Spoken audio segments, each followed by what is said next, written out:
Bienvenue. Aujourd'hui, on se penche sur une question assez préoccupante. Le financement des associations d'insertion professionnelle en France. Est-il vraiment menacé? C'est une vraie question, ouais. On va s'appuyer sur un document de formation qui date de 2025, du repère des CIP, et le titre est assez direct, hein, La fin de l'insertion professionnelle. Ça interpelle.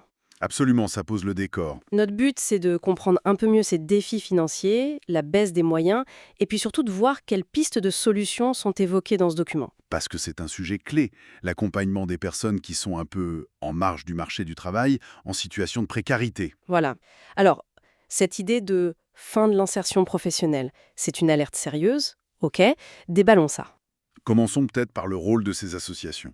C'est important de le rappeler. Oui, elles sont cruciales. Elles offrent des formations, un accompagnement vraiment personnalisé, de l'aide pour trouver un emploi. C'est ça. La source dit même qu'elles sont souvent le dernier rempart, le dernier filet de sécurité pour beaucoup. Exactement. Et c'est là que le bas blesse.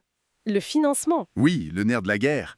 Ce qui inquiète, c'est cette baisse, parfois drastique, des financements. On parle des subventions publiques. Mais aussi des dons privés qui diminuent. Et tout ça, c'est accentué par les crises récentes, économiques, sanitaires. Ce qui augmente les besoins en face, j'imagine. Exactement. Plus de besoins, moins de moyens. C'est l'équation difficile. Et ce qui est frappant ici, ce sont les retours du terrain. Qu'est-ce qu'elles disent, ces associations? Elles rapportent des difficultés très concrètes, du mal à maintenir leurs programmes, parfois obligées de réduire les équipes. Ah oui, Et puis, ce qui est terrible pour les gens, c'est que les délais d'attente pour être accompagnés s'allongent. Et voici où ça devient vraiment intéressant et préoccupant, les conséquences directes sur les personnes. tout à fait. Moins d'accompagnement, ça veut dire quoi? Ça veut dire plus de risques de tomber dans le chômage de longue durée. Et la source parle d'un cycle de pauvreté difficile à briser. C'est ça. Il y a aussi la question de la perte de compétences, moins de moyens, donc moins de formations proposées. Au moment où il en ferait le plus, peut-être. Justement, c'est paradoxal. Ça empêche les gens de se mettre à niveau pour les emplois de demain. Et puis il y a l'impact psychologique, faut pas l'oublier. La démotivation, l'isolement. Oui, quand on se sent lâché, c'est très dur. Bon, face à ce tableau un peu sombre, le document ne s'arrête pas là. Heureusement, il faut des solutions. Oui, et c'est nécessaire.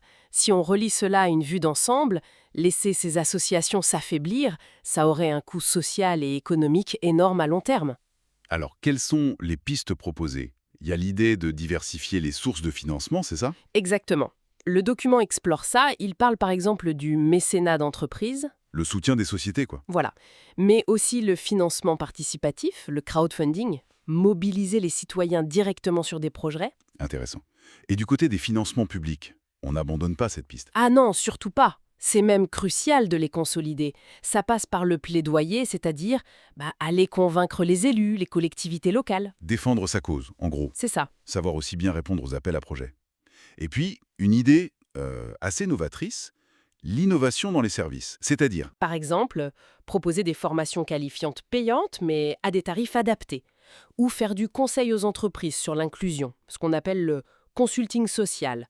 Valoriser leur expertise unique. d'accord. Le document insiste aussi sur les compétences en interne, j'ai vu. Oui, c'est important. Former les équipes des associations, à chercher des fonds, à monter des dossiers solides. À mieux communiquer aussi, peut-être? Tout à fait. Et puis, la force du réseau. Travailler ensemble, entre associations. Partager les bonnes pratiques. Mutualiser les ressources, comme dit la source. Partager les coûts aussi, parfois. Ça peut être une piste, oui. Et enfin, un dernier point essentiel, la sensibilisation. Expliquer ce qu'elles font, au grand public, aux décideurs. Exactement. Pour créer un élan de soutien plus large. Mobiliser tout le monde, quoi. D'accord. Donc, pour résumer, on a des acteurs qui sont vraiment essentiels pour la cohésion sociale, mais qui sont fragilisés financièrement.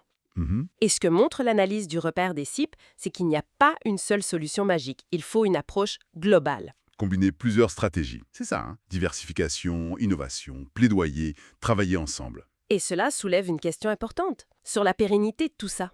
Alors, qu'est-ce que tout cela signifie au final? Au-delà des stratégies de financement, la question de fond que pose cette analyse, c'est peut-être celle-ci.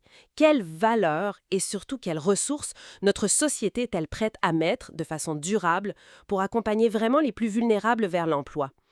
C'est une question à méditer.